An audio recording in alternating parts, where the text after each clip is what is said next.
how a journey stumbling on regenerative agriculture way back when in 2006 at a restaurant sourcing from Polyface farm, João Salatin, led to permaculture, agroforestry in Mozambique, and an MBA, and now manifests itself into cutting-edge nutrient density research just south of Rotterdam, the Netherlands, on a large commercial potato, onion and wheat farm. What are the connections between healthy farming practices, healthy soil, healthy produce, healthy gut, and healthy people? Welcome to a special series where we go deep into the relationship between regenerative agriculture practices that build soil health and the nutritional quality of the food we end up eating. We unpack the current state of science, the role of investments, businesses, nonprofits, entrepreneurs, and more. This series is supported by the A-Team Foundation, who support food and land projects that are ecologically, economically, and socially conscious. They contribute to a wider movement that envisions a future where real food is produced by enlightened agriculture and access to it is equal. The A-Team Foundation are looking to make more investments and grants in the space of bionutrients. You can find more here, ateamfoundation.org, or get in touch directly, info@ateamfoundation.org, or check the information in the show notes below.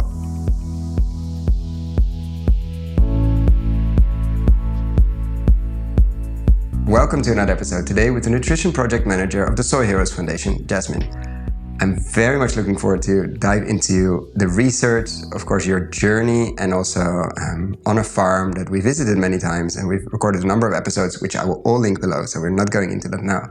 But I'm very excited about this research. It seems cutting edge, and I'm so happy that you took the time in the middle of a very busy data collection period to sit with us here today and share a bit more about it. It's a work in progress, but it's more than exciting enough to already spend some time on in this podcast. So welcome. Thank you. Thank you so much for having me. I'm equally excited to be here.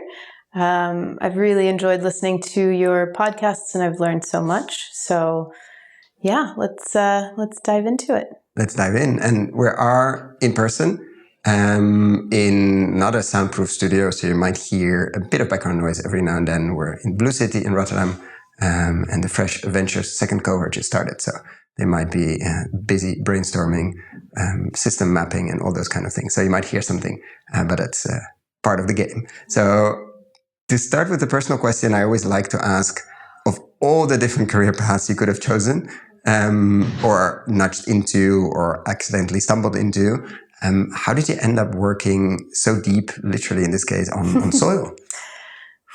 That's a good question. And actually, it brings me back to, I think, the first time that you and I met, which was at... Yeah. Do I remember? Climate Farmers Congress, yes. The first one. And they'd asked us sort of from a timeline perspective of when we first had heard about regenerative agriculture. I remember the spectrum exercise. Yeah. And I think for me, it was around 2006, 2007 that I first heard about it. And I came to it from a very different standpoint, not intentional, but I was a waitress in a restaurant with a chef who was obsessed with food and flavor and quality of the ingredients. Part of that, I guess, restaurants had a system where you had to take a written test before you could actually start serving the tables. And you needed to understand, you needed to memorize where the products came from and understand how they were grown and why this was so important for the experience, but also the taste of the food. And sure enough, the farm that the ingredients were sourced from was Polyface Farms. So João Salatin, who I had no idea who he was then. I was just excited to actually be able to serve and pass this test.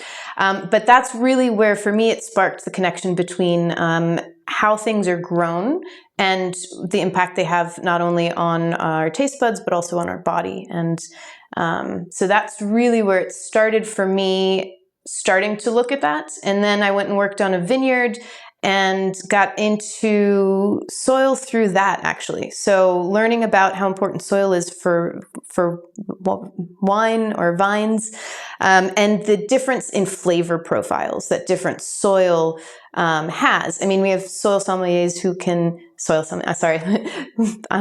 Which is perfect. It's a perfect, we do have, because at the end it does end up in the wine. Yeah. So a sommelier can tell you by just the smell of a wine what type of soil it was grown in. So if we've known for thousands or more, I don't know how long we've been making wine, quite a bit, I think, these things are connected. It was kind of shocking to me that we weren't using the same concept or logic for food and how we grow our food. 2006 was very early in this. I mean, of course, there were parts of this movement, but let's say for the when it sort of surfaced and became much bigger, I think, Kiss the Ground and things like that, which were way later. Like 2006, Joel Salatin at that point was not very known, I think. I don't know how many of his books were out.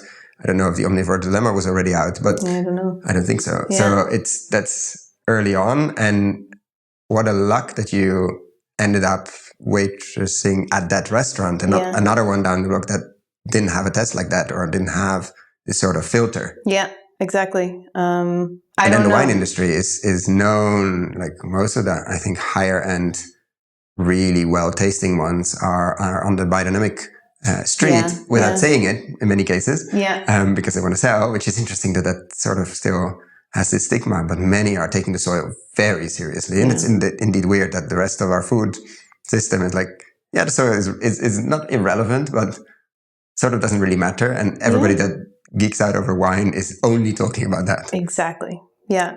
So that's where it sort of started for me. And it really got into soil from, I wasn't conscious of these things. I wasn't aware. I would say I was still just excited to be waitressing, making money and explore the world. And then I started working on different farms. I really wanted to get out of sort of a cerebral I'd been studying and in school and forced to be in libraries and classrooms and books. I just wanted to get outdoors. I wanted to reconnect with nature. I really wanted to use my hands and my body and smell. And so I went woofing, as many people do.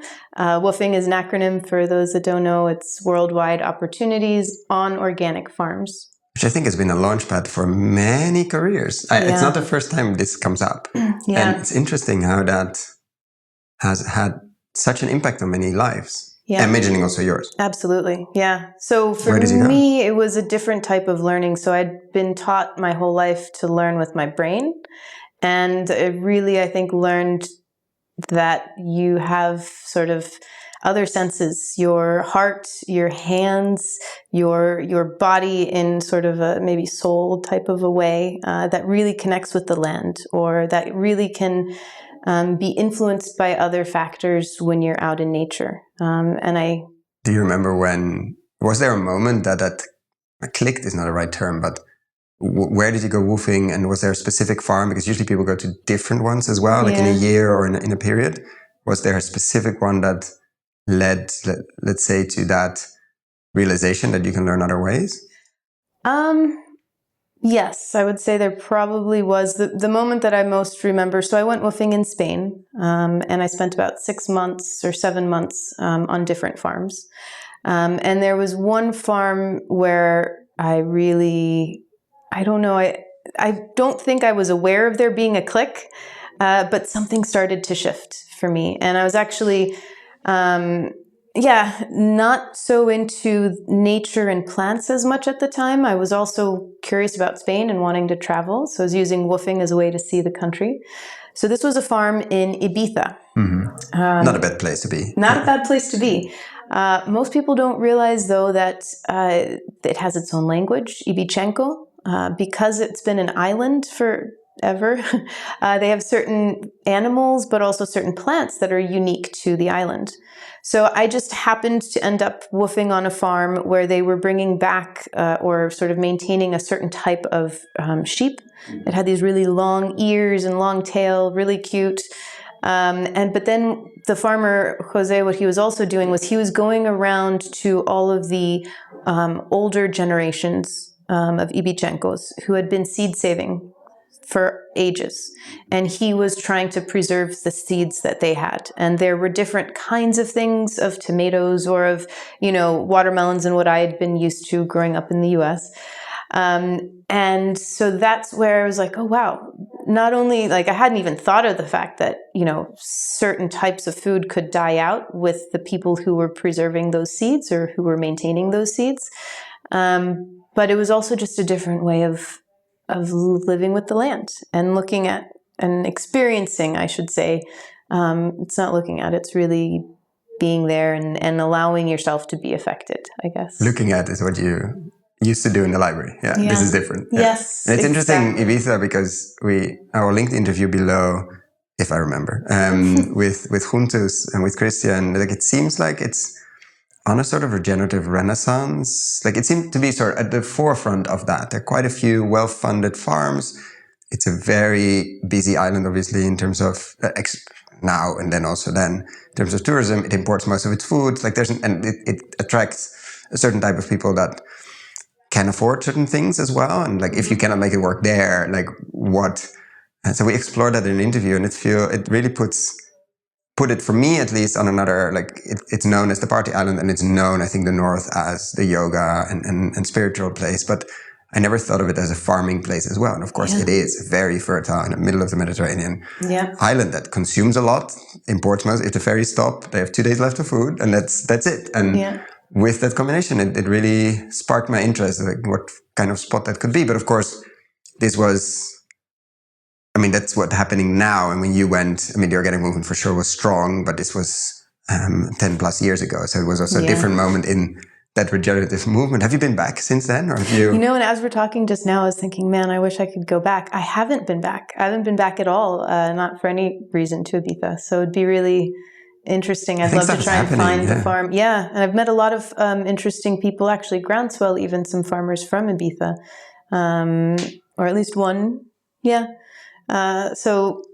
I'd love to get back there. Funny enough, I'd have zero interest, okay, not zero, but very little in the partying side of things. I'd be really curious to rent a car and really explore some of the other sides of the island, and see what types of farms are going on there, and uncover. This is the thing with regenerative farming, right, is we've only just been using the term regenerative more recently. And there are farmers who have been farming with nature, and we see this with giving credit to indigenous communities, but farmers who have been farming alongside, emulating natural systems, rebuilding their soils, they don't have the words regenerative. Some of them don't even use the word sustainable. To them, it's just, this is how you do it.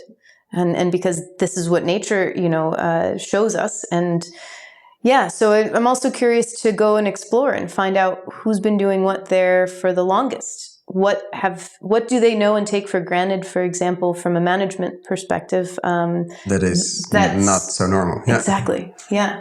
Yeah, it's fascinating because especially of course, in the English-speaking world, we've been using the term and recently, and it also feels like it's very new. And then you go to agroecology and search in France and in Spain and Spanish-speaking Latin America, etc. And obviously, based on indigenous wisdom, it's been around forever. Yeah. And it's very interesting to see that shock sometimes. And I always wonder, I think I heard an interview somewhere of an indigenous tribe or indigenous peoples in, I'm going to say California, that now finally were invited to help manage the forest and the land because they're simply much better at the fire prevention, etc. And the guy said in an interview somewhere, I'm very happy about it because finally we're at least a bit acknowledged, but it's also like, what took you so long? Like, we've been saying this for at least 30, 40 years, probably more. Like, the way you're managing this forest is dangerous, is going to lead to X, Y, Z. There are better ways. We've done this for millennia, etc., etc. And welcome to the party. I'm happy we're here now, but it could have been a bit sooner. So there's a very interesting tension. And we all think that is new, and of course it's not. Yeah. And then how did you, of course, the restaurant space, the wine space, woofing, when did nutrient density starting to creep into that journey? Is that relatively recent, or are there other important steps we missed until There's some other steps, actually. So actually more personal health reasons. So I had spent some time backpacking around Latin America, and at some point got amoebas. It's a one-celled organism that lives in your stomach, and it's not fun. And I didn't know that I had them for the longest time. We don't even know how long I had them because I didn't have the typical symptoms. And then it got really bad. And I had to have several rounds of really heavy antibiotics. Sometimes amoebas can like hide in the folds in your stomach and come back later when your immune system is lower. But basically the type of amoeba I had starts to eat through your stomach lining and then gets into your blood system and will eat other organs. The thing is, your stomach lining takes a really long time to heal, evidently, and it never will heal itself as completely or, the way that it was before. So the doctor was just like, this could take a few years. It's, sorry, it's just par for the course. And so that's for me so I'd lost a lot of weight. More weight than I had before. And so that's where I realized, okay, I needed to really pay attention to what I was eating, what I was putting into my body. And I was having different reactions to certain things. All of a sudden, I'd been eating gluten my whole life, but then I was having sort of maybe a gluten sensitivity. I know everyone says that they're gluten sensitive these days, but for me, because of the stomach lining, the doctor was saying, your body just can't break down the nutrients of your food the way that it used to. And so some of your food, you may not even be breaking it down at all. It might just be going through your system while your stomach lining is recovering itself. So that's for me where the concepts of nutrition, nutrient density all really came into play for my own body. And feeling sick and feeling weak isn't fun. And all of a sudden, you pay attention to things with a much different kind of focus when it's your own body that's, I guess, dealing with, challenges and consequences. But there's a difference there. I mean, for many people, there are two different worlds, like what they do privately in their own kitchen or when they go out to really pay attention to that. But then also working on that professionally. Yeah. It makes sense if you look back, but when was that switch? When did that come in? Like, I could actually also spend my working hours on this. Like there might be others, or there might be a role for me in this space when specifically looking on nutrition. So the nutrition side of it, so I actually got into soil before nutrition. I got into soil after doing a permaculture design course, and we had an awesome teacher, and he gave us this challenge at the end of find one thing that really inspired you in this course and run with it. Just follow that thread wherever it takes you. Go to conferences if you find a conference. If you can't afford the conference, write to them, see if they'll let you be a volunteer. And I listened and I did every single thing. But for me, the thing that really inspired me was biochar. So type of charcoal that you put into the soil has all these amazing properties. It somehow never got the attention. Now it seems to be coming. It's getting it now, yeah. But not there yet. Yeah. I always joke biochar is going to change the world, and it by itself maybe not, but it's an important piece of the puzzle as well. I think it's incredible. I'm still really obsessed with it. So it's fun, it's exciting. And for me, I had started a small company in California for a soil blend with biochar specifically made for medicinal marijuana growers. And so we were looking at biochar and nutrients, and that's where I started taking soil science classes of, okay, how do these nutrients work in the soil? How does a plant access them? Because at that point, I was more or less trying to figure out where is there a market potential for this. This was in 2012, 13, so way ahead of the curve for biochar as well, having to explain what it is. But marijuana growers were much more innovative, willing to try new things. They were spending, at least from what I had seen, a lot of money on soil, and they were changing their soils every year. So biochar to me was this sort of empty sponge of potential. It has all these great properties, but you can also sort of refill it, especially with a biofertilizer wasn't in my vocabulary then, but compost tea was. And so with compost teas, you can kind of make your brews to then compensate for the nutrients that the plant had just pulled out. And instead of changing your whole soil, you use the biochar as a sponge, as sort of like a vehicle for those inputs. But sorry, coming back to how that brought me to soil and nutrition. Yeah, because then the boom started with marijuana growing, and you could have been doing that still, but yeah, yet so you didn't. I didn't. From there, okay, this was an important part, I guess, was I got to a point where I either had to expand and really grow that business, or make another decision. And I had an opportunity at that point to move to Mozambique. And so I decided to move to Mozambique, and I got to work for this awesome group called the Mozambique Forest Center. It's an agroforestry site. And we had a joint program with the medical university in Beira, UCM. The director at the time was actually Dutch. And so he was really excited about this combination. And so in Mozambique, you have nutrition issues, but from a different standpoint. You have malnutrition. You have, HIV, which also causes malnutrition. And so we were looking at more nutritious foods for the local community from that perspective. We were also trying to come up with different types of fruits and vegetables that had more nutrition and that were more in line with cuisine from the area before colonialism really came in and gave them this standard, tomato, cucumber, onion. So we were bringing things like sweet potatoes back. And that, I think, was really where the soil and nutrition worlds collided for me.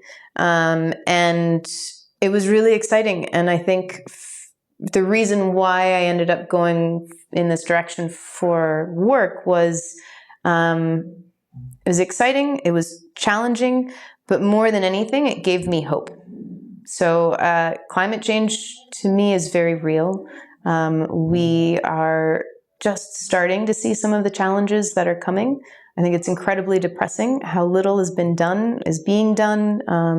And really, personally, I feel like if I'm not working towards a solution, then I'm a part of the problem.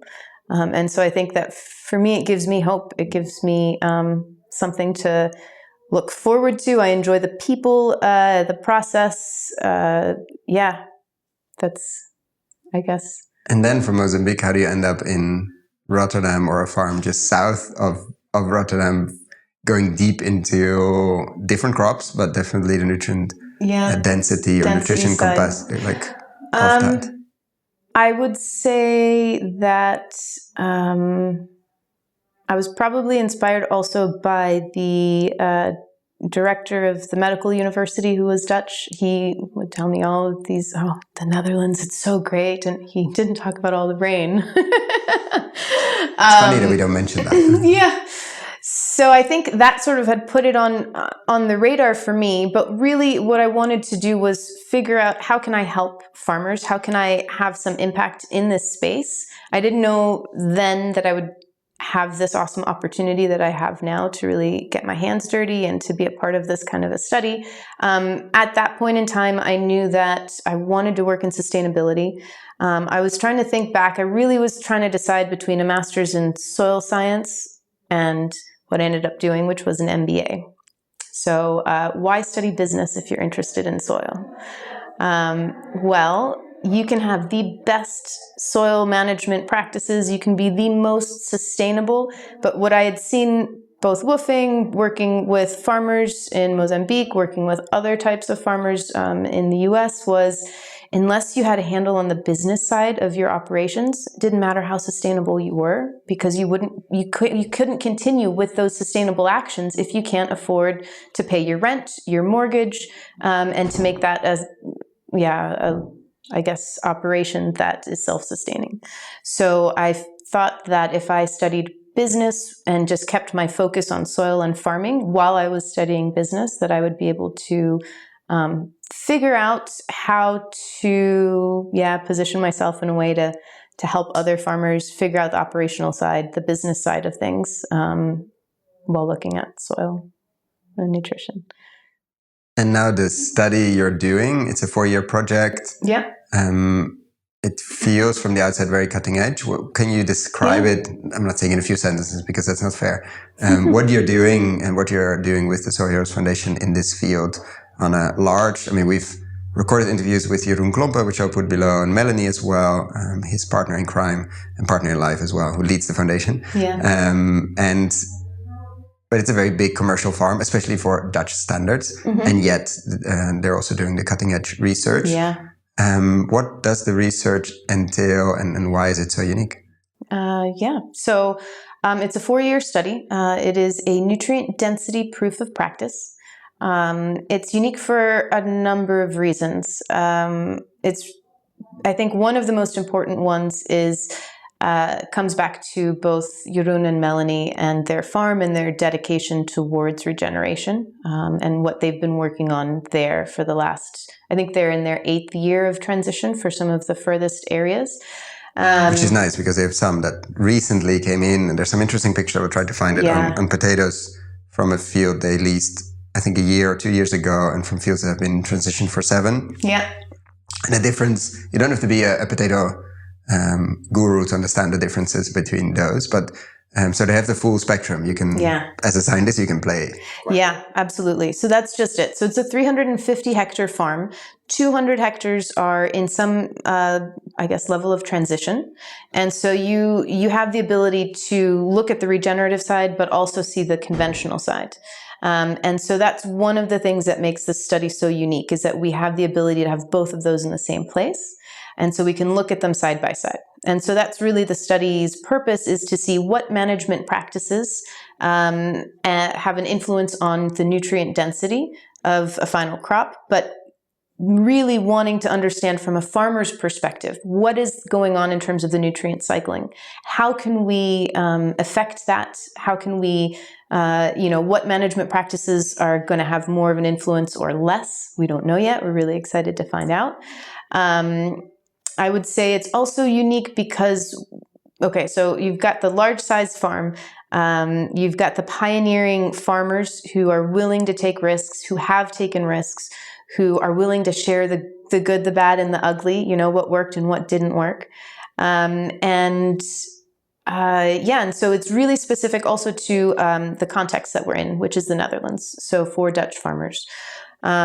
And one of the things that I think is really interesting that we're doing is we're also looking at, what would a Dutch farmer here, based on certain regulations, be able to grow or not able to grow? So we're actually doing a crop rotation, as other farmers would be doing here. And what kind of crops are we, just to paint the picture? I mean, it's 4 years, so I'm imagining 3 crops is tricky. What crops are we talking about? So the first and last year, we're looking at wheat.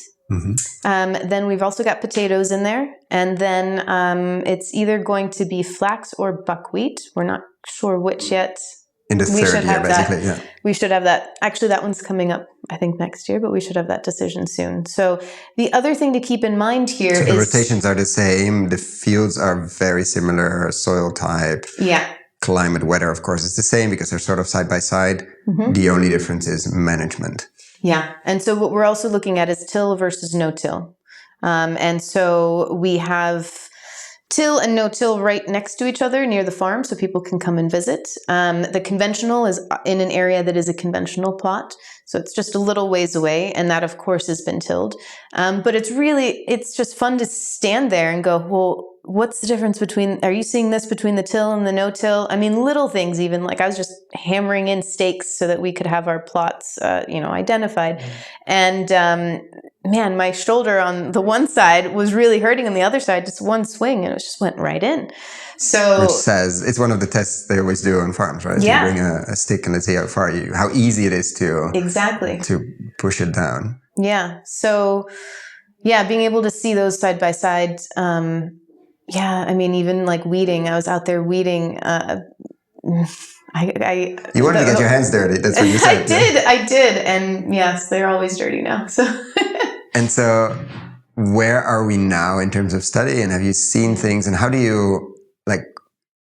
it practically work? Like you compare the leaves, you compare the final crop, you send it to a lab. Like how do you capture the so important data? Yeah. So, let's see. We, a variety of different ways. We are looking at the soil, obviously. We're also looking at the plant tissue and the plant sap, and then the final crop.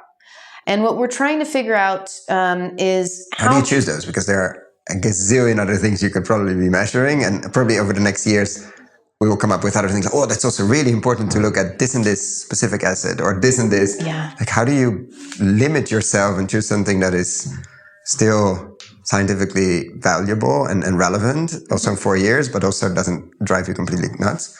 Yeah, well, that's a good question. And I have to say, I'm very grateful that we are working with Jill Clapperton and her team at Audacious on this. And so Jill has been, obviously instrumental in defining what it is we're going to be looking at, why. A lot of stuff also, though, is we're just not sure. So we don't want to rule anything out, but you also can't look at everything. So we've really, I'd say it's Jill's guidance and experience, specifically looking into nutrition and nutrient cycling that we're relying on how to decide what to look at. When you say nutrient cycling, what does it mean? Yeah, so that means how the nutrients make it from the soil into the plant. They're absorbed, but then how does that plant decide which of those nutrients are going to go into the final crop, for example? Or in the leaf. Or in the leaf, or maybe stay in the root zone. In the root zone. And that's really fascinating. And that's really what Jeroen, the farmer, wanted to know, is how better understand sort of this cycling, and then how do we optimize for it? So the other thing is, it's really exciting, is you can look at what we're doing on the research trials, and then based on results that we're seeing there, Jeroen can then decide to optimize for his, let's say 80 hectares of wheat. I don't know if he has that many. I think it's maybe 60 or anyway, significant amount. Yeah, but he can take these test plots and see what observations we're finding, and then use the learnings from that to go and take action in the field. And this is huge in agriculture because so often research goes on and goes on and goes on, and sometimes it's in its own little world in the academics world, and then it gets written up in a paper, beautiful paper, maybe it gets published, but before that information is able to reach the farmer on the ground, a lot of time passes, and sometimes it never makes it to where it can be actioned. And so that was a really big difference of what we're doing. So we're a proof of practice as well, I think, and that's important to understand, that as opposed to a scientific research project. Well, we're combining for both. Being a proof of practice means that we're demonstrating for other farmers to be able to come and see for themselves firsthand. Because you don't want to keep it just for the 60 or 80 or whatever amount of hectares of Jeroen and Melanie. No, you want the other thousands of acres or hectares in the Netherlands to start taking action. Yeah, and that's part of the mission for the foundation, is to be a knowledge base and to share that information and to be a demonstration site.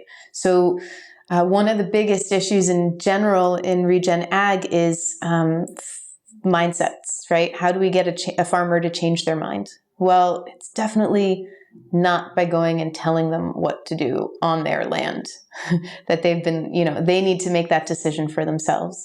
But they often will learn from each other and from observation.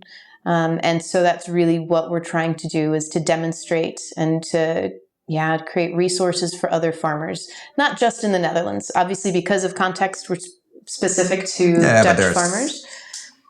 Other places where this is relevant as well. Yeah, absolutely. And so hopefully others will start doing similar research studies in other parts of the world or other parts of Europe even, with different contexts. So different sort of ecosystem aspects that they need to be managing or understanding. So, is there anything you can already share on what you've seen until now, or are we just too early? I mean, except for the stick that goes down easily and some observations that are absolutely fundamental, because you probably choose certain plots over others just based on that. But anything you've seen, or anything that, I don't have any conclusive data. So we've just started our baseline soil tests this spring. The wheat it's a winter wheat, so it was planted last fall. But I will say it's really exciting to see the differences of. Well, like I said, I was pulling weeds in the organic plots a lot last week. So seeing, I I completely understand why organic farmers will till, especially when they're dealing with serious weed issues. It's just, it feels like there's no other option. But in terms of early results of, what we're seeing, I would say it's interesting to see the biofertilizer and compost tea next to some of the others. So looking at, the shades of green, darker shades of green versus a much lighter shade of green. Also different indicators like the tips starting to brown, meaning they need more nutrients. So the overall health of the plants, you can observe. Yeah, you can observe, exactly. We aren't going to have an idea of any nutrient density data until at least next year, because we need to have a harvest, and then so the actual crop that gets sent out to a lab.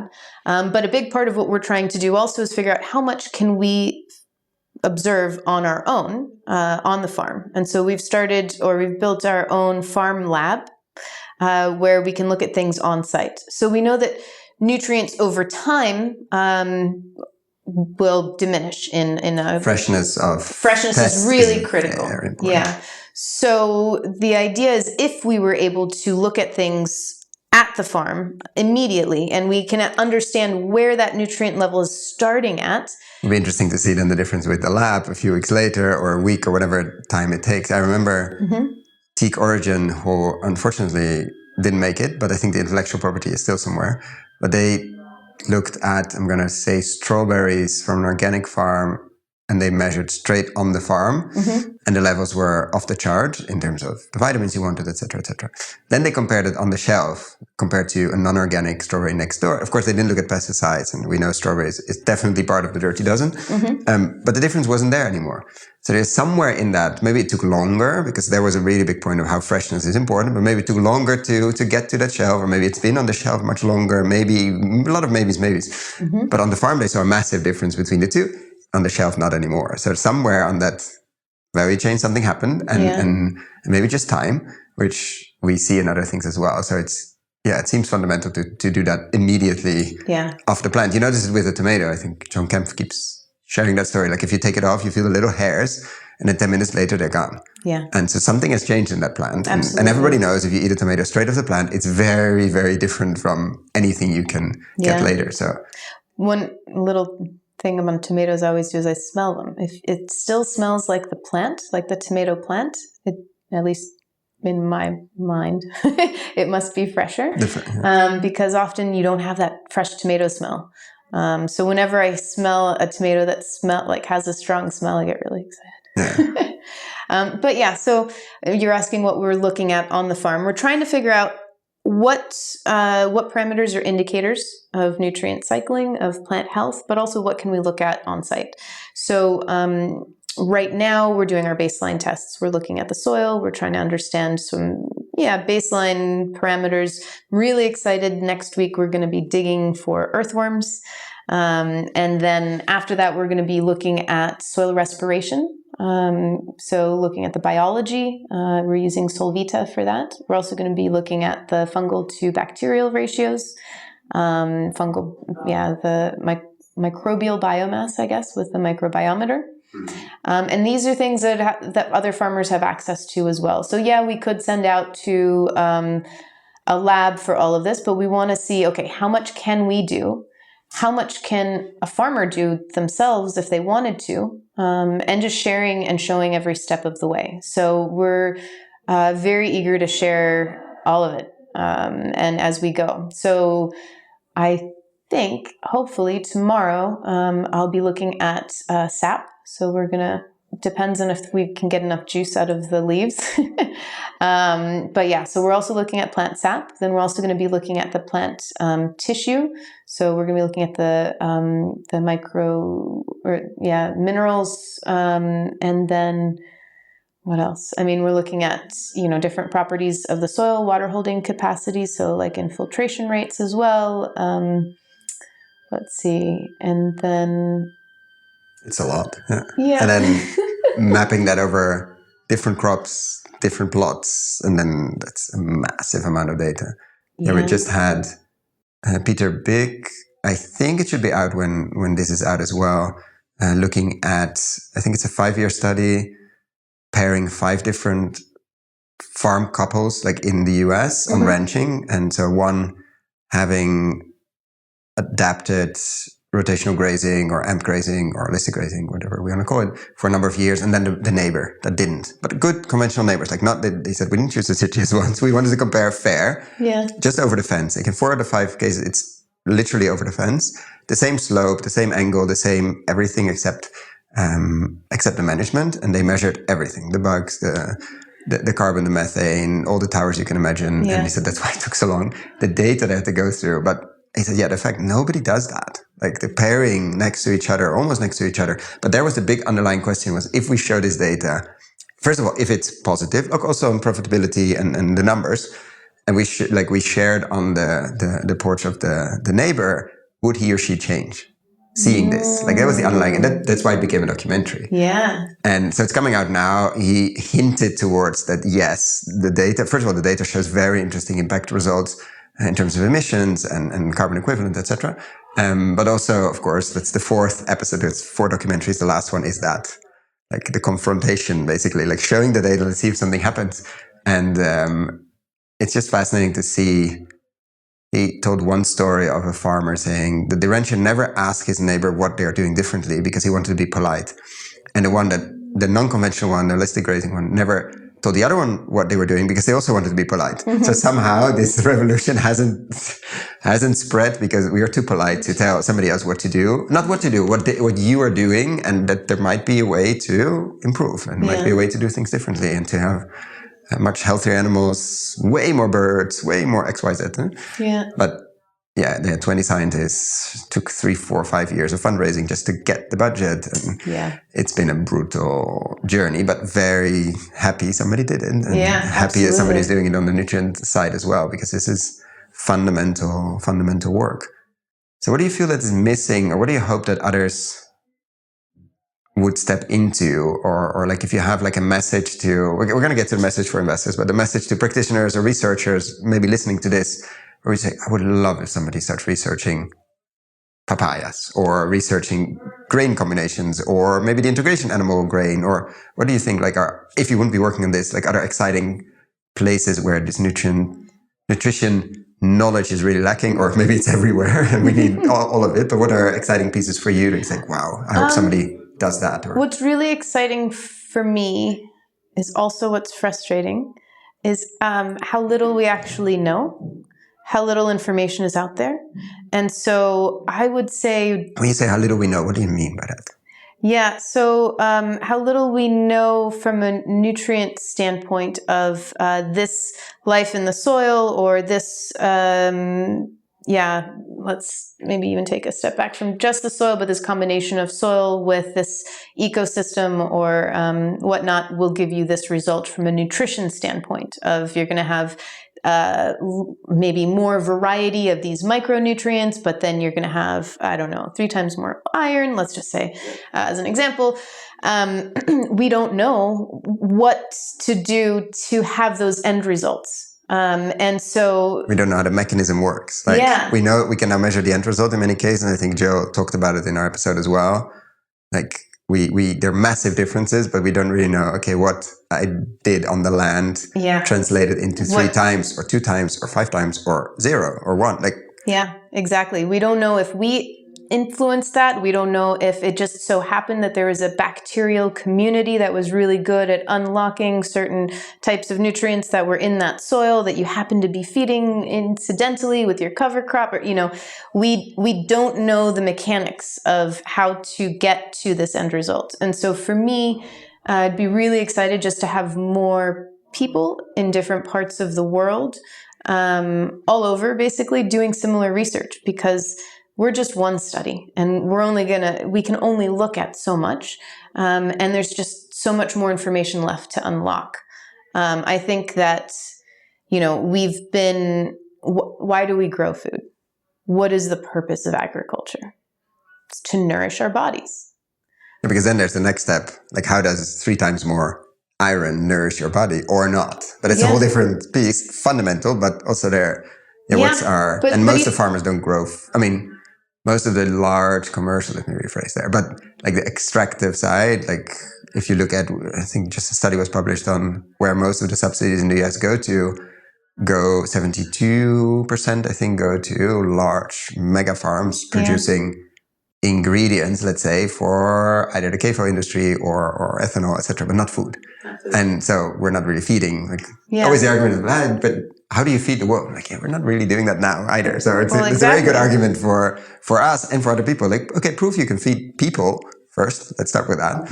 And so what's the goal of agriculture is to grow nutrient-dense, or at least nourishing food that is able to nourish the human body. So even taking a step back of just that premise, we need to look at, okay, what happened with the Industrial Revolution in terms of agriculture? We didn't optimize for nourishing food. We optimized for yield. Only yield. And we didn't know any better then. We assumed, falsely, that the amount of nutrition in that apple was going to be the same if you had produced twice as many of them or not. And I think that was okay then because we didn't know any better. But the difference is that we know better now. And yet we are not growing food for nourishment still. We're still stuck in that old paradigm of growing for yield.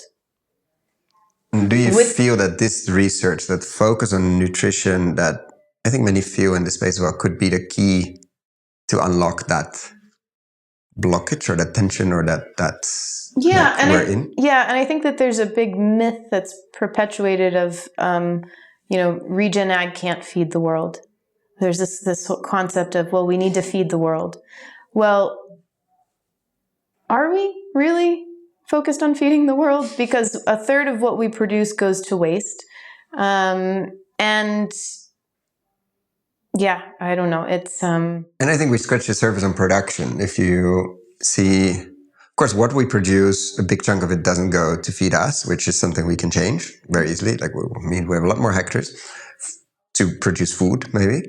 And one of the other results from the study, or the studies that this group did in the US, is the carrying capacity of this land usually was like 3.5 times compared to the neighbor. So we only scratched the surface of, even on a very simple grazing operation, like how much biomass, and then not even looking at the quality side. He said, I asked him, like, did you also say, we had to stop somewhere. It would be great to do it. We're talking with Stefan van Vliet and others, but we couldn't also take that into consideration. But imagine it's the same or slightly better, meaning probably you need less, and you can produce more without the inputs.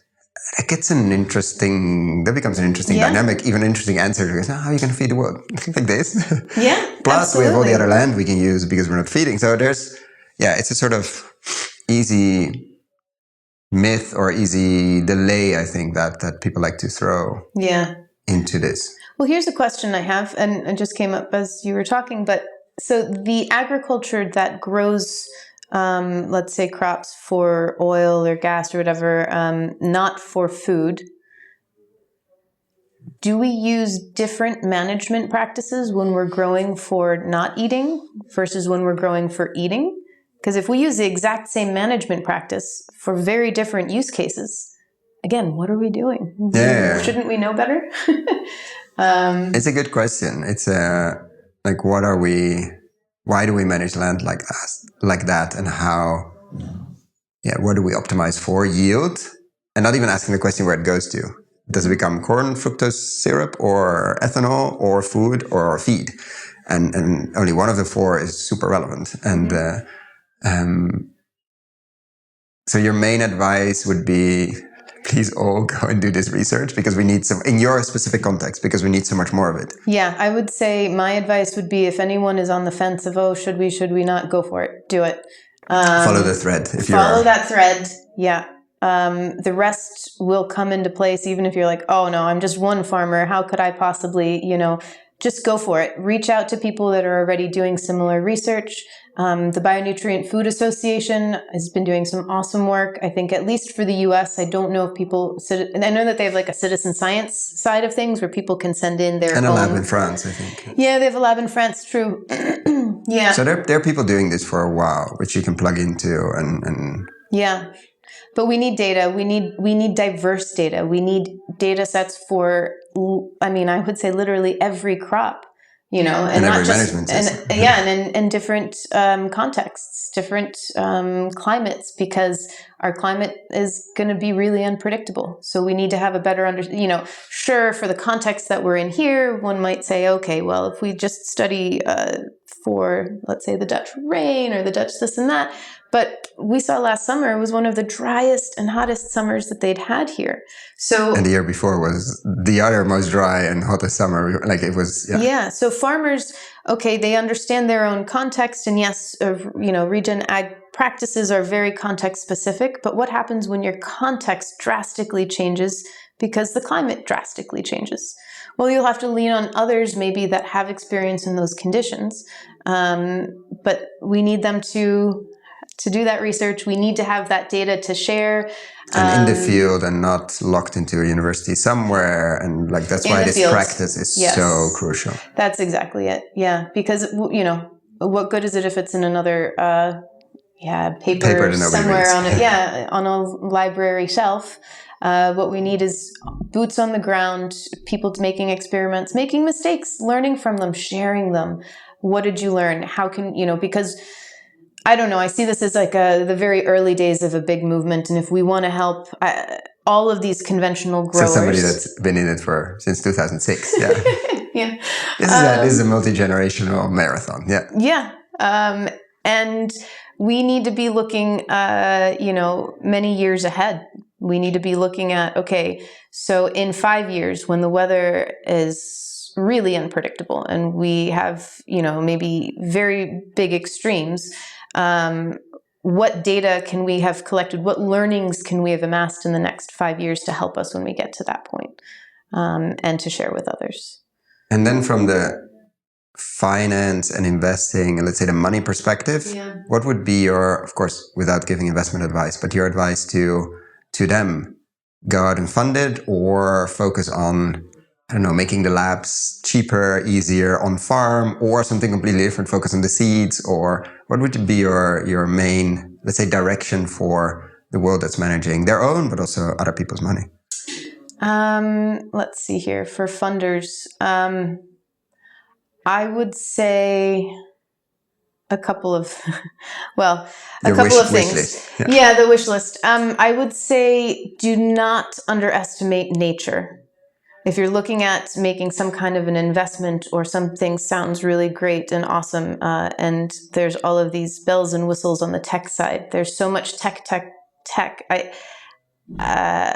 Don't underestimate nature, because certain tech we think we've optimized for this or that, but I think natural systems are going to surprise us every time. So I would say understand what's going on from a context-specific ecosystem standpoint for the project that you're looking into.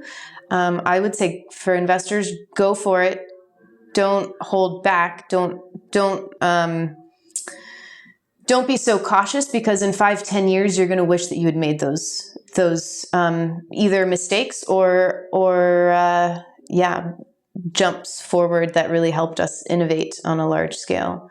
That, and one more thing is, I would say, don't let this flowery notion, idyllic notion of regenerative make you forget that you need to have a hardline business case underlining that. From an operations standpoint, if you're looking at investing in a startup, in a farm itself, look at the numbers. Does it make sense from a business standpoint? Is there a market for this product or for this company? And don't, if you're investing, if it's philanthropy, then that's a bit different, I suppose. But yeah. So then the natural question, I mean, this is coming.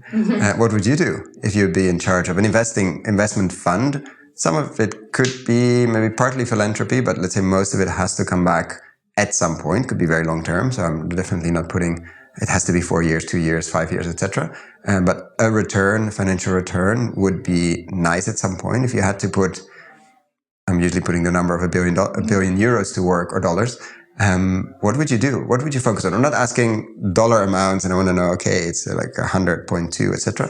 But what would be your priority areas to put money to work where you see, okay, their resources as investment euros could make a significant difference in the next 5 years or 10 years to speed things up? Yeah. So I think there would be three things that I would do. The first is I would invest in land. I would invest in land with access to water, and look at, how do you build up that natural asset? So this would be a long-term investment. Think any real specific estate. Geographies? I would actually want to cover a number of geographies. I would want to make sure that we're covering different contexts specifically. Yeah. So that we can learn from each other. Sort of like the lighthouse farm thing, but yeah, ideally, hopefully the $1 billion could go pretty far and we could get a lot of them. But then after that, I would invest in human capital. I think that we underestimate our need for people and humans that understand the land. We can't, come up with all kinds of tech and completely leave the person or the human out, because we are a part of that landscape. We are a part of that ecosystem. And I think that what we really need more of is we need more Jeroen Klompes. We need more Joel Salatins. We've got these names, but we need to go and find the others that are quietly doing this. And we need to support them. We need to figure out how to support them so that they can support the other farmers that are going to be coming to the table from the conventional side, whether it's because they want to or because inputs are too expensive or whatnot. But I think that we really need to value the people with the knowledge of their land. And this is obviously also, indigenous wisdom, but farmers, I think, have a lot more knowledge of their land than they're given credit for. So that would be the second one. Education, training, schooling, farmer focused. Yeah. Farmer first. Farmer trainers, have farmers training other farmers. I think that's going to be important. Because you need a few farmers for the land you're going to buy. Yeah. Exactly. Because that's, I think, such an underappreciated point. Okay, you might have a landowner, like yourself in that case, that really wants to bought the land for a long time, is not doing any speculation, but who's going to do the work on the land? Because in many cases, and I've heard that story too many times, is that the current land operator, farm manager, is either close to retirement, which is in many cases in Europe, the case also in the US, is not really going to change anytime soon. But how do you find a younger person? Because we have a lot of young people that did some courses and trainings, but are not used to operate. Just throwing a number, 500 hectares or acres somewhere in the machinery and not going to get the respect from the work. So there's that huge need for really experienced, I could name probably 10 farms where they could go to work tomorrow that are really in need of experienced farm operators that know how to do large scale transitions and are not running their own little farm somewhere, which many of them do, rightfully so, because they created their piece of paradise. And then why would you take them away from there and put them on a large-scale farm? But we need many Why hands. would they want to do that? Why would they want to do that? That's where we need to pay them for the value that they bring, I think. And well. Exactly. And not just as a consultant, because we've seen that comes in and out, and which are super valuable when done right. Yeah. But you need somebody on the land for at least 5 years, let's say, or maybe more. And needs the proper housing, education for the children. I mean, there are many things there too, because that seems to be the crucial piece of this transition in many. Okay, the landowner wants to go. In many cases, they're more and more every day. Like, I would love to have X, Y, Z, but who's going to do it? And who's able? Yeah. Long run, not just, you should do something with biochar and compost and a great course we did. And then it just doesn't take off because I'm thinking about a specific case, but the current farm operator loves to plow, and whenever you don't look, he's on his plow and he's plowing. Like, how do you prevent that? Yeah, the education piece. So that's number two. That's number two, and then the third one would probably be a seed fund for agri-tech startups. What kind of agri-tech stuff? Yeah, I know, because I was talking about how we have too much technology before. So I would say specifically. Obviously, I'm still obsessed with nutrition. I think that we need a larger mindset shift to that being sort of the focus of why we grow things. So the technology to understand at the farm level. And for farmers, this is my dream, is that a farmer could, on his own land, be able to say, actually, when this crop left my land, the nutrient levels were X, Y, and Z. And then it's up to those other middlemen to figure out where they're losing those nutrition points, if you will, through that supply chain. So you're saying or value change. That gets this out of the lab into the hands of farmers and gives them agency and tools to make everyday management decisions. And allows them to show quality and ideally start to get paid for that quality as well. So it'd be a combination of that. And I really think that we need to start using, maybe we already are, I'm sure we are, but AI and machine learning to better understand natural systems.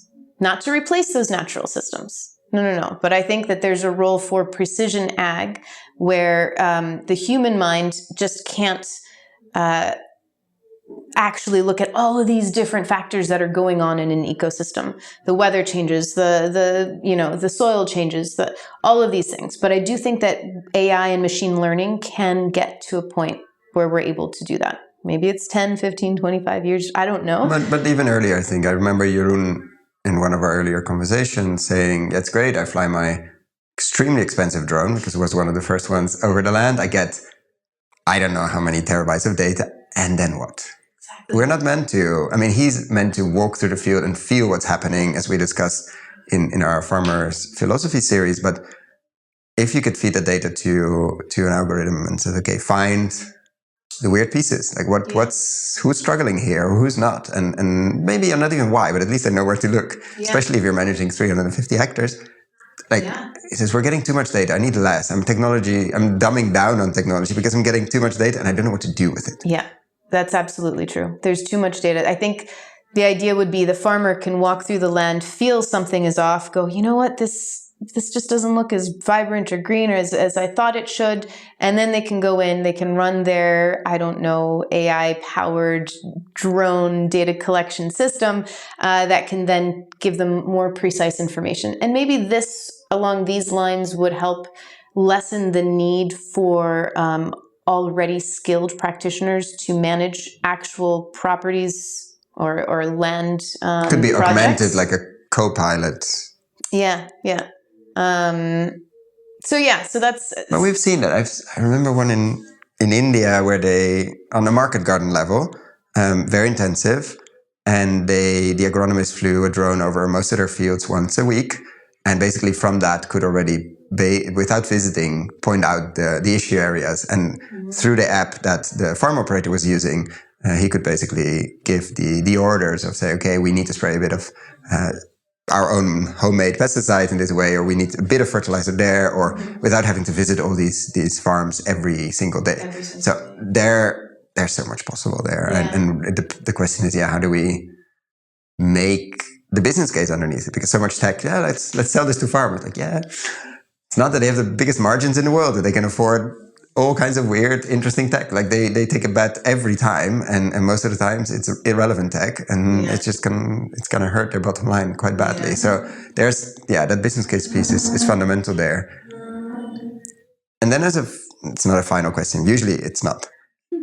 If you had a magic wand and you could change one thing overnight, so tomorrow morning we wake up and Yasmine has changed one thing, what would that be? Could be food and ag, could be anything else, could be better taste for everybody, could be enlightenment, could be anything, or very practical, every farmer smells the soil every day or tastes it. What would you wish for? If I had a magic wand, if I could wish, I would wish that everyone ate food with the intention of nourishing their body. I think that this would change the demand side of things from a market perspective. If we had consumers who were actively looking for more information on the nutritional aspect of what they were eating, I think that this demand would then also reward farmers who were able to prove that they had the highest nutrient density for their crops. I think you'd have a trickle effect there where we would all of a sudden be optimizing for nutrition in how we grow our food instead of yield. And I think that, that would be my wish. Mindset shift. Mindset shift on the consumer side or the eater side. All of us, we're all consumers. Yeah. So if we all fed ourselves with the intention of nourishing our body and being healthy, and we looked at everything that we put into our body from that standpoint, I think we'd have a different world. I think it's a good end of this conversation. I'm really looking forward to hearing results in a while. I understand it's not now. It will come whenever it comes. And I'm very curious to see, what kind of lessons learned from these crops in this context, obviously, but also what kind of lessons learned for others in similar areas. So thank you so much for taking the time so early on in a very busy period with a lot of data gathering and weeding and other things to do and SAP analysis, that you took the time to come here, sit with us and share about the journey until now. Yeah, well, thank you so much for having me. I'm really honored and humbled to be on your podcast. And I want to say, I know you've come out to the farm before and you've got other times scheduled maybe that you're coming, but come visit, see for yourself. And for anyone else that's listening, we have farm tours specifically to show this project and for others to see these differences firsthand. So get in touch and come on out and see it, touch it, and smell it for yourself. I think the best place to do this is Soil Heroes Foundation. Yeah, soilheroesfoundation.com. And I'll put the links below in the show notes as well. So sign up for the farm tours. It's definitely worth it. Yeah. And newsletters, we're going to be updating as we have more information. I'll share with you also some of our results or data as it comes out. Perfect. So, thank you.